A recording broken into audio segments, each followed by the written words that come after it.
दोस्तों स्वागत है आप सभी लोगों का एक बार फिर से रोचक बातों में। दोस्तों आज हम बात करने वाले हैं दुनिया के 7 अजूबों में से एक और भारत की शान ताजमहल के बारे में। दोस्तों शाहजहां ने ताजमहल अपनी प्रिय बेगम मुमताज़ के लिए बनवाया था, इसलिए ताजमहल और कुछ नहीं मुमताज़ का मकबरा है। ताजमहल पूरी तरीके से सफ़ेद संगमरमर से बना हुआ है और इसलिए इसकी खूबसूरती दोस्तों देखते ही बनती है और इसी के साथ इस पे खूबसूरत आकृतियाँ भी बनी हुई हैं। ताजमहल आगरा में स्थित है और इसके सामने यमुना नदी बहती है। आइए अब बात करते हैं ताजमहल से जुड़े कुछ ऐसे रहस्यमयी चीज़ों के बारे में जिसके बारे में आज तक किसी को नहीं पता, और उनमें से सबसे पहला सवाल ये भी है कि ताजमहल क्या है, आखिर मुमताज़ बेगम का मकबरा या फिर एक प्राचीन शिव मंदिर। तो चलिए शुरू करते हैं। यमुना नदी के किनारे बसा ताजमहल सफ़ेद पत्थरों से निर्मित अलौकिक सुंदरता की तस्वीर न सिर्फ भारत बल्कि पूरे विश्व में अपनी पहचान बना चुका है, और इसीलिए ताजमहल को दुनिया के 7 आश्चर्यों में शामिल किया गया है, यानी कि 7 wonders of the world. Shahjahan और मुमताज़ का मकबरा। भारतीय इतिहास के पन्नों में ये लिखा गया है कि शाहजहां ने ताजमहल को मुमताज़ के लिए बनवाया था। वह मुमताज़ से प्यार करता था। दरअसल इसे शाहजहां और मुमताज़ का मकबरा माना जाता है और इसलिए दुनिया भर में इसे प्यार का प्रतीक भी माना जाता है। लेकिन कुछ इतिहासकार इस बात से इत्तेफाक नहीं रखते हैं। इतिहासकार और शोधकर्ता पुरुषोत्तम ओक ने अपनी किताब में लिखा है, शाहजहां ने वहाँ पे अपनी लूट की दौलत छुपा रखी है, यानी कि ताजमहल में, और यही कारण है कि ताजमहल को एक कब्र के रूप में प्रचारित किया गया है। क्या प्रेम एक झूठ था?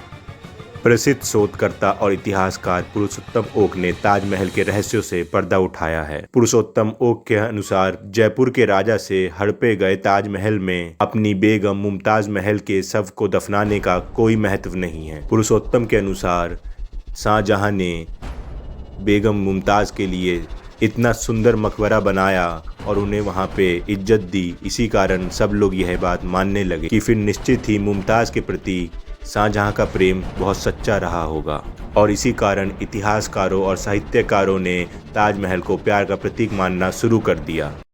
उनकी कथा को लैला मजनू रोमियो जूलियट जैसा लिखा, जिसके चलते फिल्में भी बनी और दुनिया भर में ताजमहल प्यार की निशानी के तौर पर प्रसिद्ध हो गया, और यह झूठ आज तक जारी है। मुमताज़ से विवाह होने से पूर्व शाहजहां के कई अन्य विवाह भी हुए थे, इसलिए मुमताज़ की मृत्यु पर एक खर्चीला महल बनवाने का कोई तरीका समझ में या कोई वजह समझ में नहीं आती, और इसी के साथ मुमताज़ किसी बादशाह की बेटी भी नहीं थी, इसलिए उन्हें किसी विशेष प्रकार के महल में दफनाने का कोई कारण नज़र में नहीं आता है।